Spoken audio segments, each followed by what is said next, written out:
Hey everyone, Anthony Venuto here with InTouch Mortgage Solutions. It's Friday, Finance Fridays, and thank you again for clicking. On this episode, we're going to take an opportunity and dive into the First-Time Home Buyer Savings Account, or the FHSA account, launched by the Liberal government last year and coming into effect in 2023. Stay tuned, you don't want to miss it. As we are now in 2023, I wanted to take an opportunity to talk a little bit about the First Home Savers Account, or the First-Time Home Buyer Savings Account, a program that was launched back in April by the Liberal government. But what I wanted to do is actually start off by talking a little bit about the program, some of the benefits that you may see as a first-time home buyer thinking in the next few months when tax season rolls around, and you might be contemplating about, hey, do I top up my tax-free savings account? Do I put money into RRSPs, or do I think about opening the FHSA, the First Home Savers Account, or First Time Home Buyer Savings Account? Now, obviously, there's a lot of things to consider. The programs are different. Last April, when we did our video, we talked a little bit about it, and a lot has changed since the inception of this product, and things will probably continue to change as this product gets launched. And if you want to stay on top of the changes, and if this is something that interests you, obviously feel free to hit the like, share, and subscribe button, hit that notification bell so you can get notified every time we post a video, especially when it comes to these types of products. So very simply, this product is designed strictly for first-time home buyers. There are some requirements for you to get into this program, I should say, technically to purchase a home. So you have to take that into consideration. There is a maximum contribution limit of around $40,000 per individual. It doesn't expand as time goes on, unlike, I should say, a tax-free savings account, which the limit contribution goes up. Currently, right now, the tax-free savings account limit is $6,500 per year. Now, the first-time home buyer savings account has a limit of $8,000 per year to a maximum of $40,000.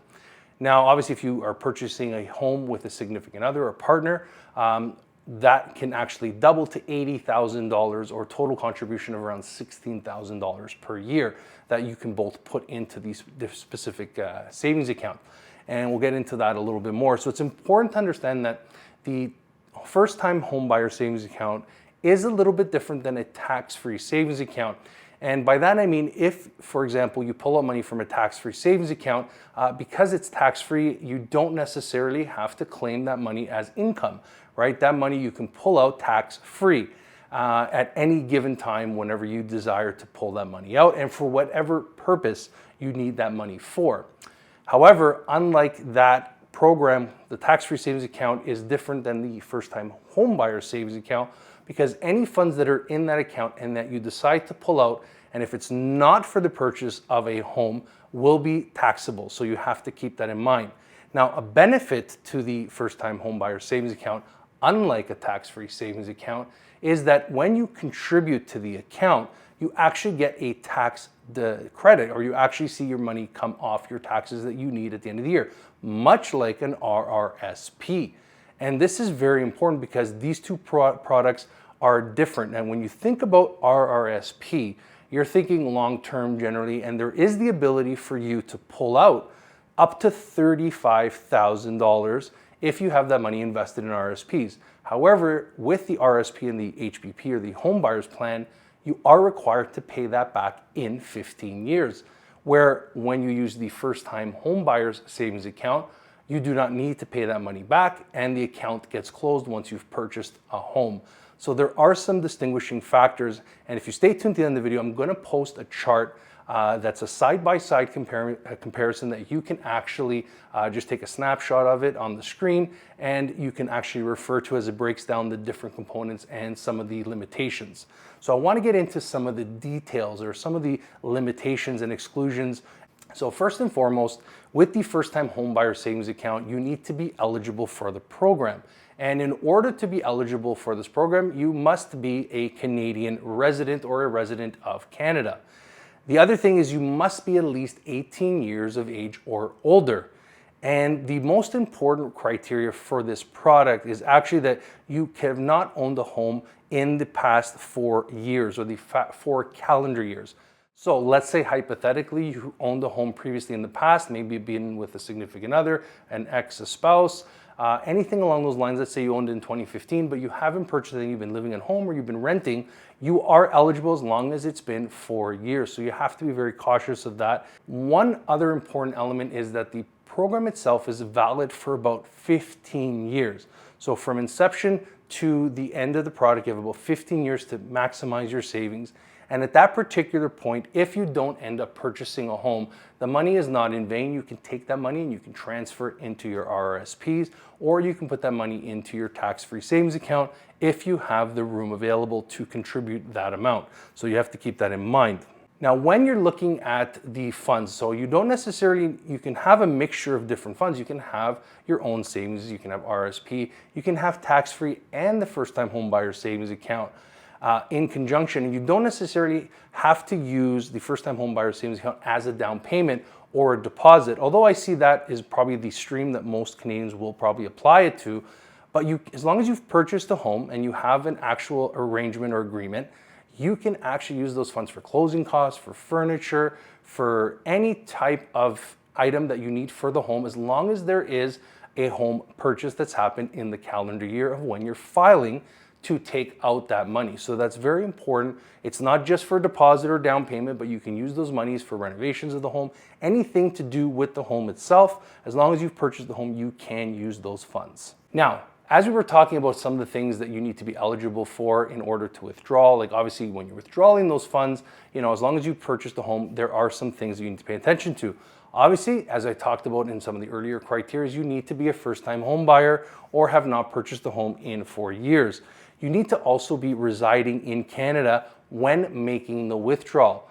And another important thing is you must have that written agreement to buy the home in Canada before they're saying October 1st of that calendar year. And one important caveat, I know this is going to be a question for maybe a lot of first-time home buyers that want to buy an investment property. You need to have the home as a primary residence. It needs to be your primary residency. Now, when you think about the money that you're putting in, as you're gradually starting to save in this account, what types of vehicles or what type of investment tools can you use? As that is the purpose of this account. You want to basically contribute, but you want to invest that money so that you can get some returns on that investment. And obviously that will depend on the market and the type of risk volatility or appetite to risk that you have when investing that money. So firstly is ETFs. You're allowed to invest in ETFs, stocks, bonds.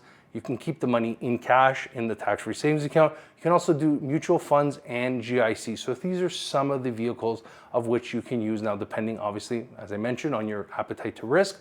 You may want to consider, some of the GICs, maybe some mutual funds instead of in the riskier products. But obviously that is up to you on what you choose to do with those funds in that account. Now, as we've gone over some of the major components, obviously, as I mentioned at the beginning of this video, I want to be very clear that a lot of this stuff may change. There might be some new products, some new transferability that might come out as we start to roll into April around tax season. Now, what I really want to do is just go over some of the thoughts. I know that many of you might be thinking, is this first-time homebuyer savings account actually going to make housing more affordable? And to that answer, the simple answer is I believe no.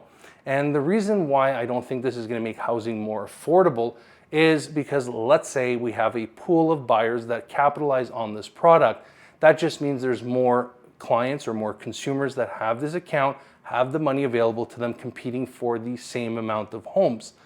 But with that being said, it is definitely something that we need to consider when it talks about affordability for Canadians and their individual budgets. In that sense, I mean, if you're putting money aside, the more money that you're putting down, the more money you're able to save, the more money you're able to apply to your down payment, obviously the less of a mortgage you may have. And having less of a mortgage and not stretching yourself to purchase that home, even if you qualify, remember, just because you could doesn't mean you should, will obviously help affordability for the individual client. But as a market share of affordability as a whole, obviously that is a major problem in Canada, one that we've seen extremely elevated in 2022, and one that I will think will be still persistent in 2023 and onwards, as interest rates are definitely a little bit more challenging and qualification is obviously a little bit more stringent. So it is important to keep in mind, in my opinion, that yes, although this is a great product, this will help Canadians, actually set a budget, able to help them save some money directly for purchasing a home. And as I mentioned, it is good for 15 years if you don't end up using the account, or if you end up using the account, the moment you end up closing or on that purchase, as long as you've purchased that home, you do need to close that account. It is no longer existent. Then you can revert back to things like, let's say, your tax-free savings account or an RRSP. So there are some things to consider, and we will keep you up to date with all that information. But what I want to do is I want to know from you, our viewers, what are your thoughts on the first-time homebuyer savings account? Is this actually going to be a valid product? Is this going to be something that will help Canadians? And we want to hear from you, our viewers. So we'll end the video here. We hope that everyone enjoyed it. And if you have any questions about the first-time homebuyer savings account or pre-approval or pre-qualification, feel free to reach out to our team at InTouch Mortgage Solutions. We'll be more than happy to help you and answer those questions for you. But until next week, thanks for watching, thanks for clicking, and we'll see you next week.